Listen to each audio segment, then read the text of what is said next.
Yes, ibihe byiza rwose kuri mwe mwese mubana natwe hano kuri News Lab TV.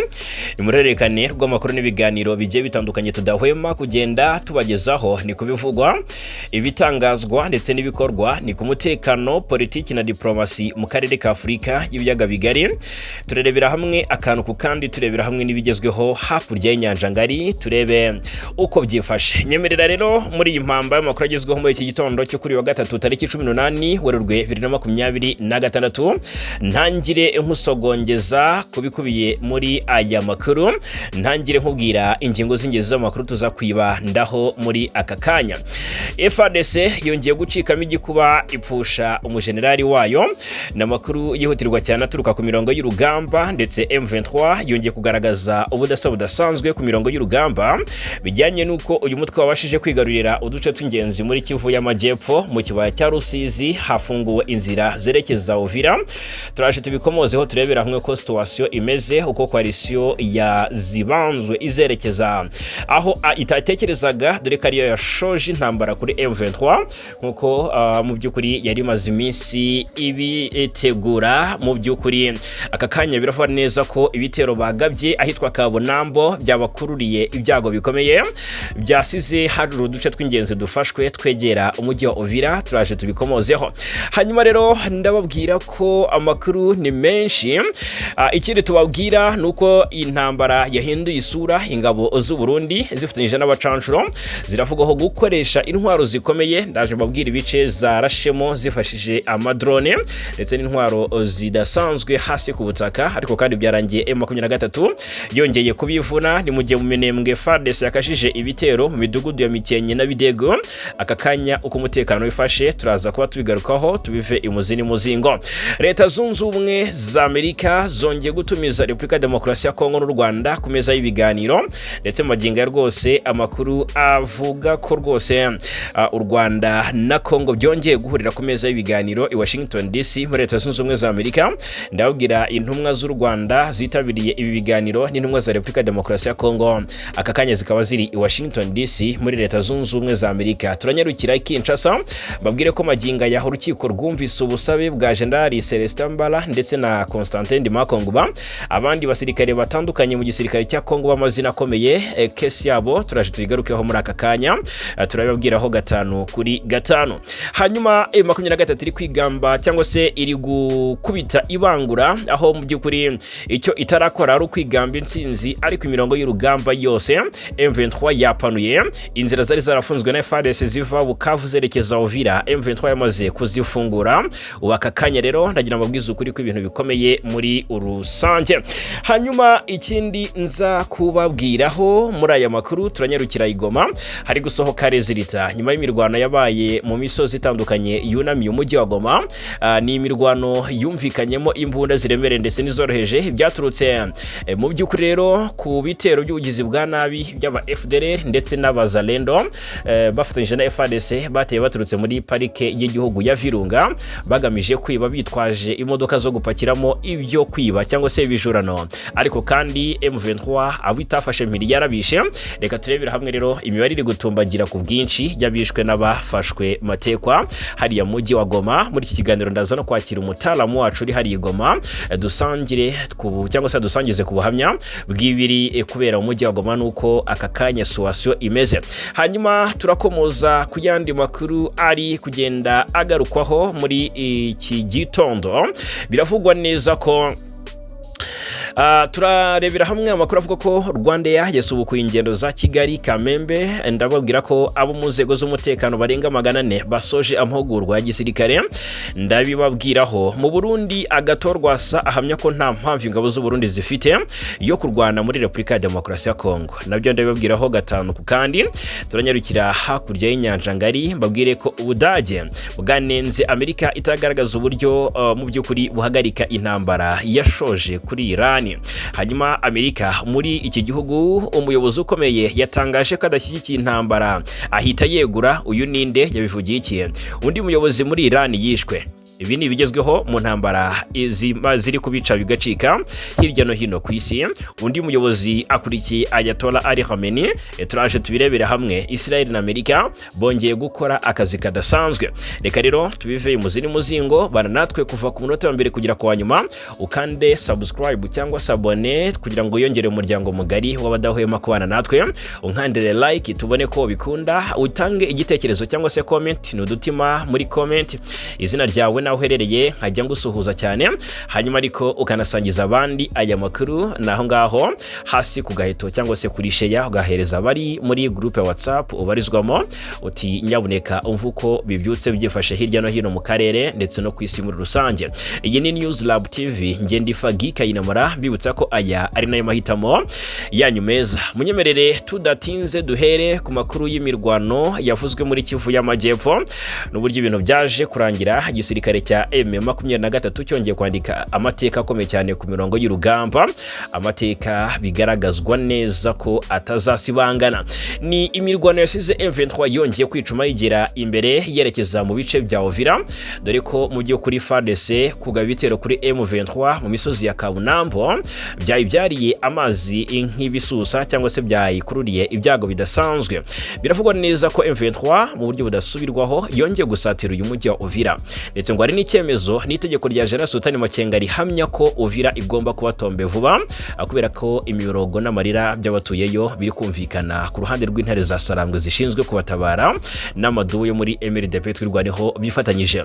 Ingabo z'umutwe wa M23 rero kuri wa kabiri tariki 17 Werurwe ziriwe zirwana na FARDC muri Pledo Rusizi. Ni imirwano yarangiye izi ndwanyi zigaruriye agace ka Kirungu gaherereye muri metero bike uvuye mu mujyi wa Uvira, ni umujyi wa kabiri munini muri Kivu y'Amajyepfo. AFC M23 yafashe burundu aka gace nyuma yuko ku wa mbere yari yigaruriye igice kimwe cyako. Kirungu iyi yafashwe ubwo ingabo zuri ya mutwe zasubizaga inyuma ibitero by'ihuriro ry'ingabo za leta ya Kinshasa ririmo FARDC, Wazalendo, ingabo z'u Burundi, ingabo za Angola, abacancuro na FDLR. Mu gitondo cyo kuri wa kabiri, Lawrence Kanyuka uvugira AFC M23 yari yatangaje ko ziriya ngabo zagabye ibitero mu gace ka Kabunambo gaherereye ku muhanda munini uhuza imijyi ya Bukavu na Uvira, ndetse n'umuhanda wa route nationale nimero 5 mu kibaya cya Rusizi. Mu masaha y'igicamunsi impande zombi zarimo zirwanira mu gace ka Ruvungi, ibyatumye abaturage bahatuye bahunga berekeza mu bice bya Runingo. Ni Uvira abantu benshi bifuza ko yafatwa, ubwo ndavuga abashyigikiye impinduramatwara ya M23. Imirwano yerekezayo murumva ko rero ikomeje hagati impande zombi hariya mu kibaya cya Rusizi. FARDC rero ngo yari yikanze imisada yahawe na Tshisekedi na Ndayishimiye ndetse n'amahanga bashyigikiye, yibeshya ko ngo ibikoresho yahawe bishya byaturutse muri ikiriya gihugu cya Serbia byasutswe hariya na Antonove hariya ku kibuga cy'indege mpuzamahanga cyitiriwe Mike Rondadaye, ngo bibeshye ko ibi bisasu cyangwa se ibi bibunda byaza kubafasha kurwana ndetse no kunesha M23.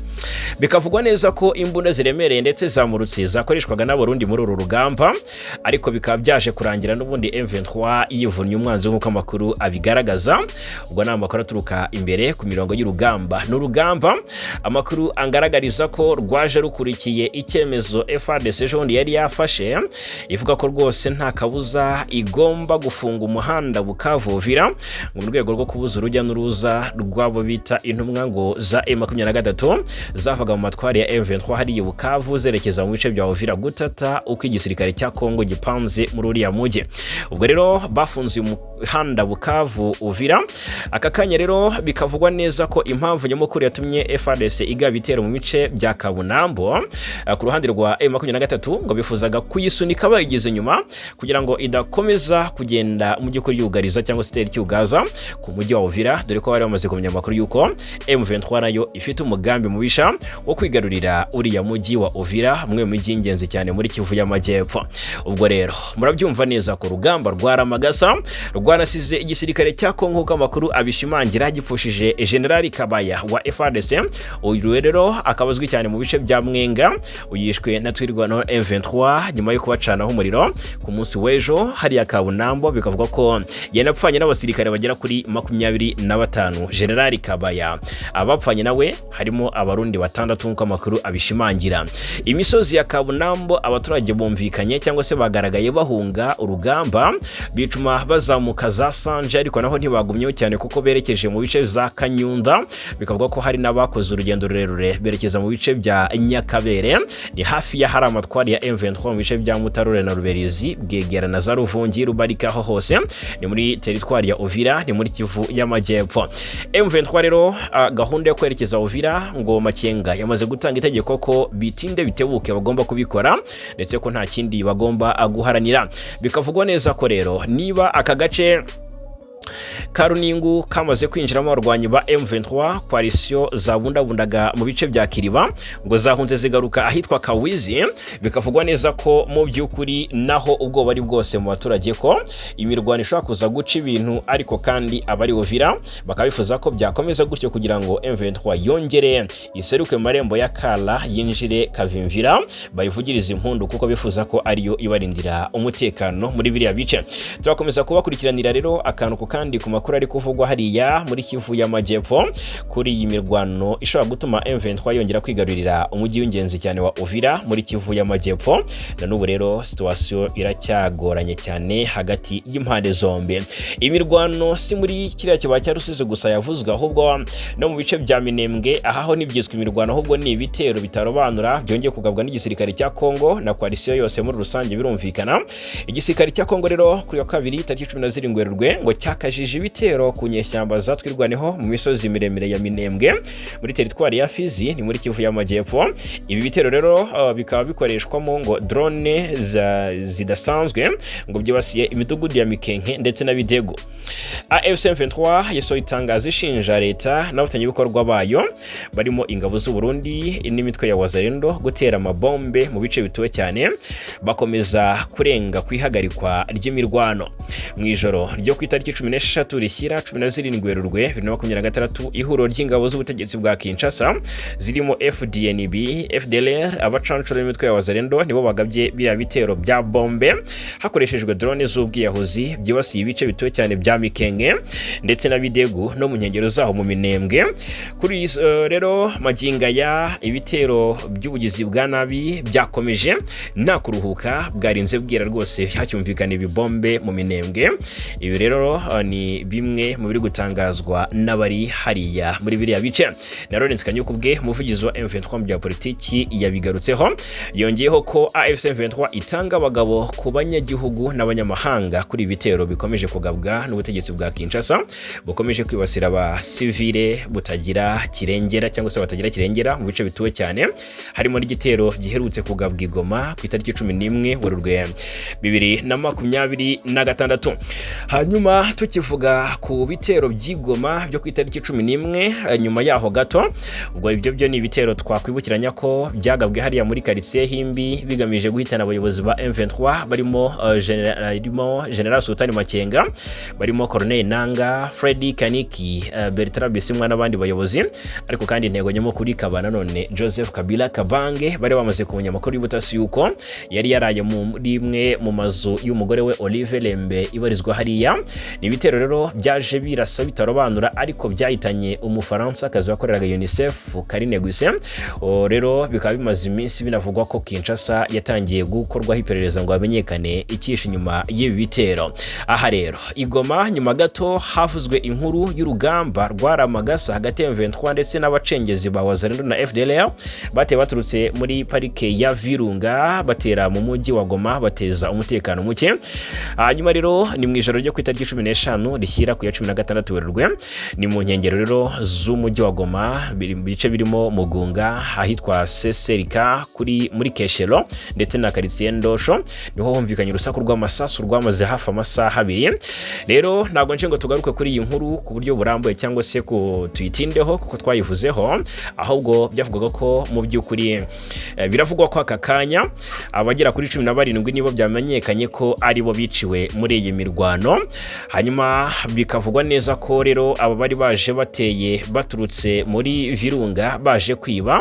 Hanyuma meya w'umujyi wa Goma yitwa Julienne Katembo yasobanuye ko aya mabandi yari yashatse guhungabanya umutekano w'abaturage ariko ko atanu muri yo yari yishwe. Aka kanya rero birasa n'ibihundutse kuko biravuga ko 17 ari bo bahasize ubuzima. Nibyo ngibyo twavuga rero. Ikindi wenda mu kiganiro nagiranye n'umuntu wacu uri Goma twanabigarutseho ko Goma aka kanya itekanye nta kabuza M23 yongeye kuorganiza ibintu ibishyira ku murongo, umutekano ni wose mu baturage. Hanyuma ikindi twavuga tukivuga ku mutekano, reka mbabwire ko mu by'ukuri reka tugaruke ku makuru avuga ko u Rwanda ndetse na Repubulika ya Demokarasi ya Congo aka kanya byamaze kuba confirmed. Hari intumwa z'u Rwanda ziri Washington DC muri Amerika, hari n'intumwa za Repubulika ya Demokarasi ya Congo ziri i Washington DC. Nibyemejwe na Minisitiri w'Ububanyi n'Amahanga w'u Rwanda Olivier Nduhungirehe, avuga ko hari itsinda ry'u Rwanda ryitabiriye ibiganiro by'inyabutatu bigomba guhuza u Rwanda na Congo hamwe na Leta Zunze Ubumwe za Amerika bikabera i Washington DC. Ni ibiganiro bibaye mu gihe hakomeje umwuka mubi mu karere bitewe ahanini n'intambara ikomeje kubera mu burasirazuba bwa Congo. Ingabo za Congo n'imitwe bifatanyije biherutse kugaba ibitero ku mutwe wa M23 birimo n'icyahitanye umuvugizi w'umutwe wa M23 Lieutenant Colonel Wilingoma wari umuvugizi mu bya gisirikare, ndetse hari n'ikindi gitero cya drone cyahitanye umufaransa wari umukozi wa UNICEF i Goma. Amakuru avuga ko abayobozi bakuru mu nzego z'u Rwanda na Congo bagomba guhurira i Washington muri iki cyumweru mu biganiro biyobowe n'ishami ry'ububanyi n'amahanga rya Leta Zunze Ubumwe za Amerika. Minisitiri w'Ububanyi n'Amahanga Olivier Nduhungirehe yabwiye itangazamakuru ati yego nibyo ni ukuri hari delegation iri Washington. Kubera iyo mpamvu n'ubwa mbere itsinda ry'impande zombi rigiye guhurira muri Amerika kuva u Rwanda rwafatirwa ibihano byo ku rwego rwa gisirikare byafatiwe igisirikare cy'u Rwanda n'abasirikare bane bakuru mu ngabo z'u Rwanda RDF rwavuze ko ibi bihano ari ibihano bibogamye. Ikinyamakuru The Africa Report cyatangaje ko mu bategerejwe muri ibi biganiro harimo umujyanama wa Perezida Kagame Mauro de Lorenzo na Brigadier General Politike Karuretwa ushinzwe imikoranire y'igisirikare cy'u Rwanda n'amahanga. Abo bombi rero ni bamwe mu bakunze kwitabira ibiganiro byahuje u Rwanda na Congo byaganishije ku isinywa ry'amasezerano y'amahoro mu mpera z'umwaka wa 2025. Bivugwa ko rero ku ruhande rwa Congo ibiganiro bigomba kwitabirwa n'abarimo intumwa yihariye ya Perezida Tshisekedi ariwe Patrick Lubeya. Hanyuma tunyarukiye i Kinshasa, urukiko rukuru nkuko amakuru abishimangira, uru ni urukiko rukuru rwa gisirikare ruri kuburanisha bamwe mu basirikare bakomeye mu gisirikare cya Congo. Hari abashinjwa ubugambanyi n'ibindi byaha bigiye bitandukanye. Ku munsi wo kwa mbere byari tariki 16 urukiko rwa gisirikare rwategetse ko iburanisha ribera umuhezo kugira ngo rumwe cyangwa se rwumve runatega amatwi ubuhamya bwa General Christine ni Celestin Mbala Munsetse na Lieutenant General Constantin Ndima Konguba, Major General Sylvain Kenge Bamusa Efomi na Brigadier General Evariste Mweho Lumbu mu rubanza hagati y'umugenzuzi mukuru w'ingabo za Congo FARDC na General Philemon Yav Ilunga kurikiranyweho kugambanira igihugu. Iburanisha ritangiye, umugenzuzi mukuru wa Likuli wa ruriya rukiko ariwe Likulia yatanze ubusabe bwo gushyira iburanisha umuhezo hashingiwe ku ngingo ya 231 y'igitabo cy'amategeko agenga ubucamanza. Yashimangiye iki cyifuzo avuga ko ari ngombwa kurinda amakuru ajyanye n'amabanga y'ubwirinzi n'umutekano w'igihugu nk'uko amakuru dukesha CTCD abivuga. Ati General Mbala yagize imyanya yo hejuru kandi afite amakuru ashyirwa mu rwego rwo kurinda umutekano w'igihugu ndetse n'amabanga y'umutekano wa leta. Ibisubizo by'ibibazo bitandukanye bishobora kuganisha ku gutangaza amakuru y'ingenzi kuyamenyekanisha bikaba bishobora guhungabanya inyungu z'igihugu. Kugira ibanga aya makuru rero ni ngombwa. Turasaba ko urukiko rukuru rwategeka ko iburanisha ribera umuhezo hashingiye ku ngingo ya 231 yo mu gitabo cy'amategeko agenga ubutabera bwa gisirikare. Aba batangabuhamya batatu kandi bari barumviswe n'urukiko rukuru, bari baravuze ko babwiwe na Generali Peter Chirimwami wapfuye ko Lieutenant General Philemon Yava yamweretse ubutumwa kuri telefone bivuga ko bwoherejwe n'umunyarwanda Lieutenant murambabarira ni Retired General James Kabarebe abinyujije ngo kuri assistant cyangwa se umufasha we, umwunganizi we ari we bwite witwa ngo ni Senkoko.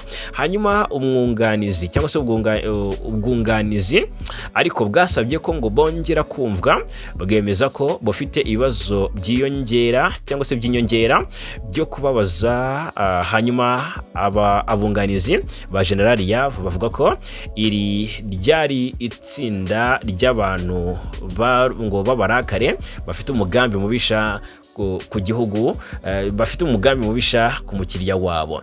Ibyo rero nibyo twavuga ku bijyanye n'amakuru. Hanyuma ikindi twakomozaho, reka mbabwire ko twerekeje mu makuru ari kuvugwa cyane mu Rwanda, ariko ubwo no mu karere birumvikana k'Ibiyaga Bigari tugomba guhita turebera hamwe uko situation imeze. Hanyuma icyo twavuga nuko aka kanya Rwanda yasubukuye ingendo. Ni sosiyete y'u Rwanda ikora ubwikorezi bwo mu kirere. Rwanda yatangaje ko igiye gusubukura ingendo za Kigali Kamembe mu burengerazuba bw'u Rwanda. Ni ingendo zizasubukurwa ku itariki 23 Werurwe 2026 nk'uko ubutumwa Rwanda yanyujije ku mbuga nkoranyambaga zayo kuri 17 Werurwe 2025 bubishimangira. Riti amatike yo kugenda no kugaruka kuva ku madolari 99 ku ngendo za Kigali Kamembe arahari. Rwanda yibukije ko Kamembe ari ahantu hafasha ugiyeyo kwihera ijisho ibyiza nyaburanga byo mu majyepfo y'uburengerazuba, harimo ikiyaga cya Kivu, parike ya Nyungwe n'ahandi hafasha abantu kwishima no guhuzwa n'amahirwe y'ubucuruzi. Abakora izo ngendo bagenda n'indege ya Rwanda ya Bombardier Q-400 ndetse na Next Generation. N'urugendo ruri hagati ya Kigali na Kamembe ni kilometero 147, rukaba rufata iminota 40 kuva i Kanombe. Ikigo cy'igihugu cy'ibarurishamibare NISR kigaragaza ko ingendo za Rwanda imbere mu gihugu zongeye ku buryo bugaragara, kuko rwose mu mwaka wa 2023 zari mu by'ukuri zari 22, ariko kandi bigeze muri 2024 zizamuka ziba 30 n'ibice 6. Ni ingendo rero zikorwa mu cyerekezo rukumbi cya Rwanda imbere mu gihugu, iva i Kigali igana i Kamembe mu gihugu, iva i Kigali igana i Kamembe mu karere ka Rusizi. Nyuma yo gushyiraho cyangwa se gushyira hanze itangazo rijyanye na serivisi za Kigali Kamembe, umwe mu bakoresha X yabajije igihe ingendo za Kigali Doha zizasubukurirwa. Kujya 28 Gashyantare nibwo Rwanda yatangaje ko yasubitse ingendo za WB 300 ndetse na WB 303 na WB 304 na WB 305 zijya n'izivi Doha ndetse na Dubai, kubera umutekano muke ukomeje kurangwa mu karere k'uburasirazuba bwo hagati. Mu gusubiza uwabajije igihe izi ngendo zizasubukurirwa, Rwanda yagize iti turi gukurikiranira hafi uko ibintu biri kugenda ndetse tuzatanga amakuru yisumbuye mu gihe icyo ari cyo cyose abonetse. Hanyuma abo mu nzego z'umutekano barenga 400 n'abasirikare bo mu zindi nzego z'umutekano n'abasirikare ndetse n'abo mu zindi nzego z'umutekano 489 basoje amahugurwa y'umwaka murambabarira basoje amahugurwa y'umwuga wa gisirikare bahawe mu mezi 4 n'igice. Aba yahawe barimo abofisiye ndetse n'andi mapeti baturutse mu ngabo z'u Rwanda RDF, polisi y'u Rwanda RNP n'urwego rw'igihugu rushinzwe igorora RCS. N'amahugurwa barimo amezi 4 n'igice bahabwa n'amahugurwa yabereye mu kigo cy'amahugurwa cya gisirikare cya Gabiro kiri mu burasirazuba bw'u Rwanda. Ni umuhango wabaye ku ya 17 Werurwe 2026. Aya mahugurwa rero mu by'ukuri ngo yabunguye ubumenyi bwo gukora kinyamwuga nk'abayobozi mu nzego zitandukanye za gisirikare. Umugaba mukuru w'ingabo z'u Rwanda General Mubaraka Muganga yashimye abahawe amahugurwa ku bwitange bwabo ndetse n'umusaruro bagezeho, ababwira ko aya mahugurwa ari ingenzi mu kubategura nk'abayobozi b'umwuga mu nzego za gisirikare. General Mubaraka Muganga yashimye abahuguwe ubwitange ndetse n'ikinyabupfura bagaragaje muri aya mezi 4 n'igice bari bamaze i Gabiro.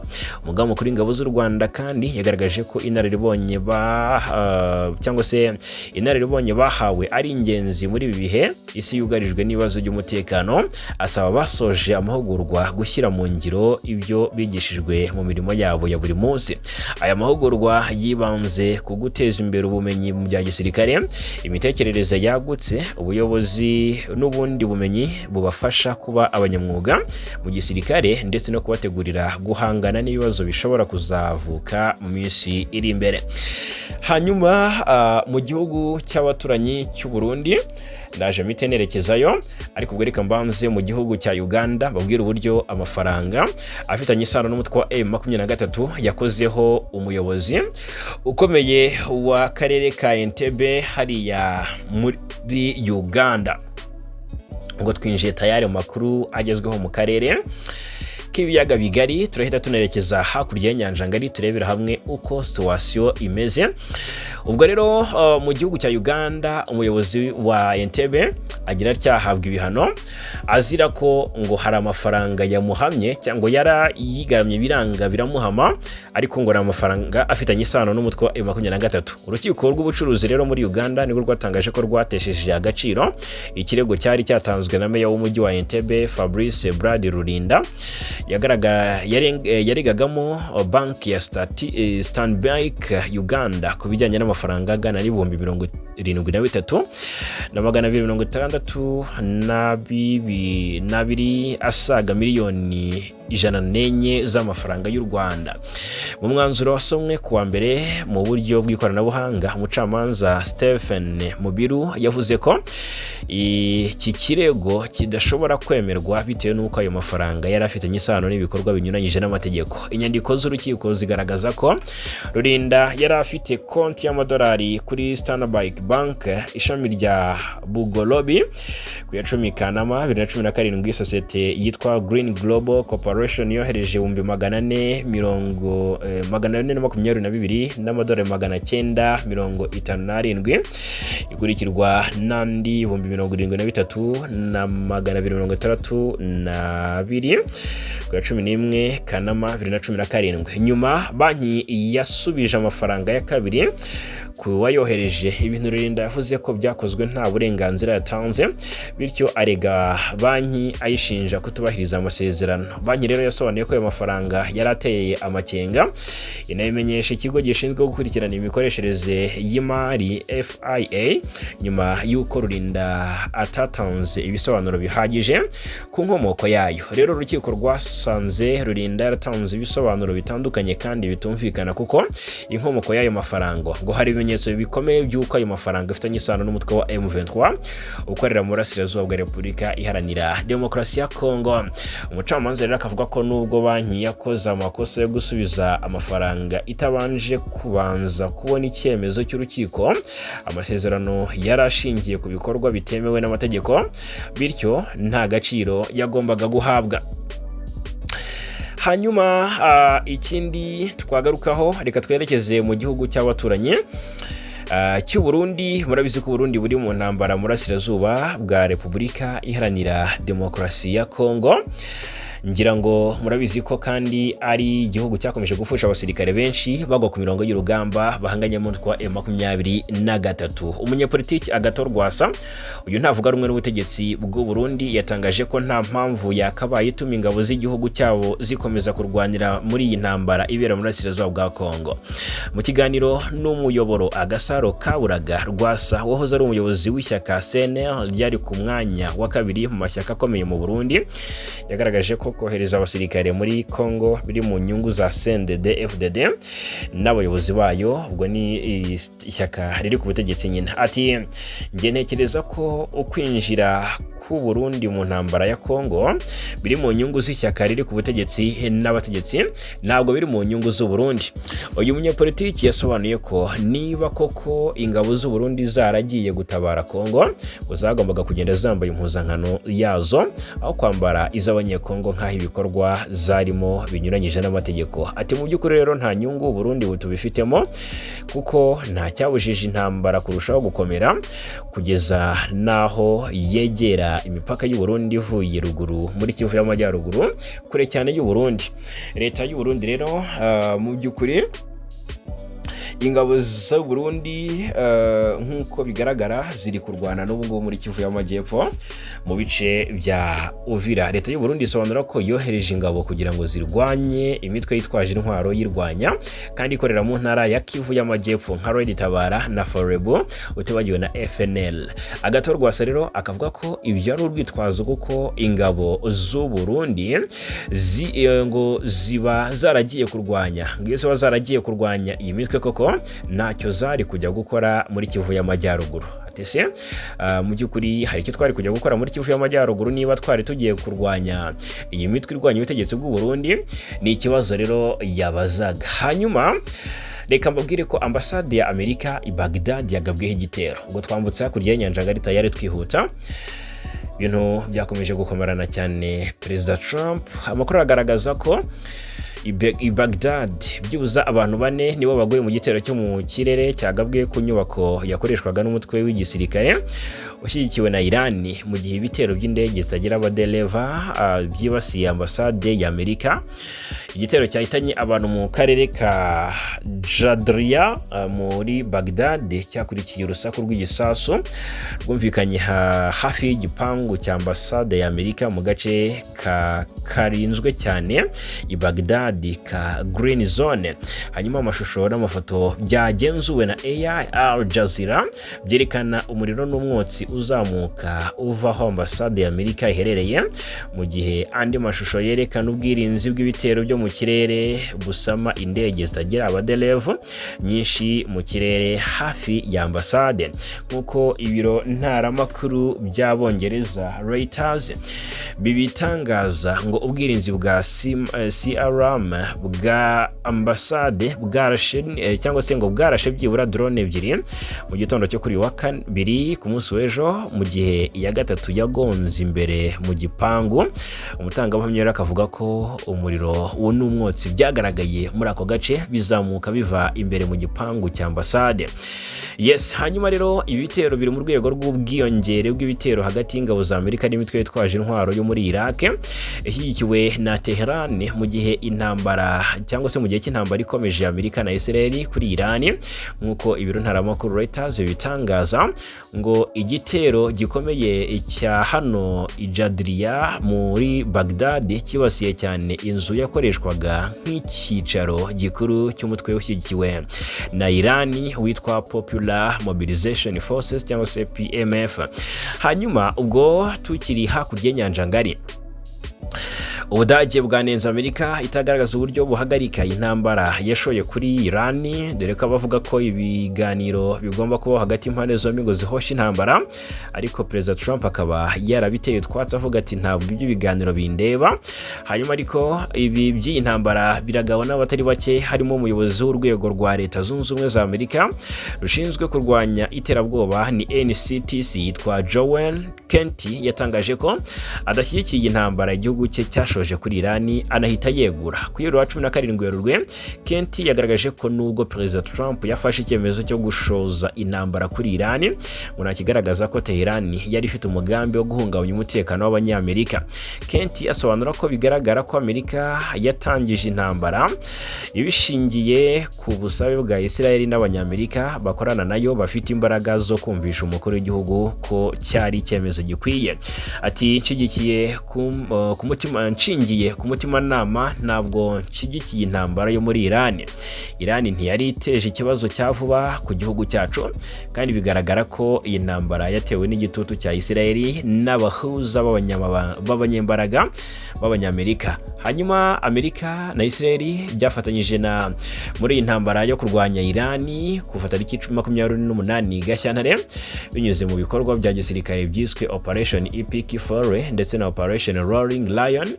Ubuyobozi bw'ibihugu byombi busobanura ko bugamije gusenya ibikorwa remezo bitunganyirizwamo ingufu za nucleaire, misile n'inganda zazo, ariko kandi ko binashobora gufasha abanya-Iran kwihitiramo abayobozi beza. Hanyuma reka mbabwire ko undi muyobozi muri Iran yishwe. Iyi ni inkuru ikomeye cyane. Hashize iminsi 18 Leta Zunze Ubumwe za Amerika, ndetse na Iran, murambara ndetse na Israel na Iran biri mu ntambara yatangiye tariki 28 Gashyantare, ikaba rero imaze guhitana byibuze ubuzima bw'abarenga 1400 nk'uko imibare bigaragaza, ndetse ibisasu byakomeje gucicikana mu kirere cya Iran n'icya Israel muri iyi minsi. Amerika na Israel bikomeje kugaba ibitero ku mijyi ikomeye cyane ya Iran irimo n'umurwa mukuru Tehran, bigamije guca intege ingabo z'iki gihugu.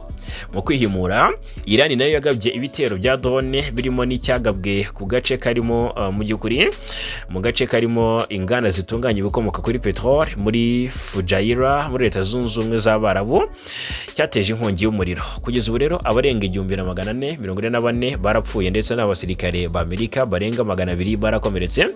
Trump yatangaje ko azakomeza gushyigikira Israel, ashimangira ko ari ngombwa kurinda inzira ya Hormuz. Ku rundi ruhande, Israel yatangaje ko yagabye igitero cyahitanye umwe mu bayobozi bakuru ba Iran ushinzwe umutekano yitwa LE18 n'umuyobozi w'umutwe wa Basij, nubwo kugeza ubu Iran itaremeza ayo makuru.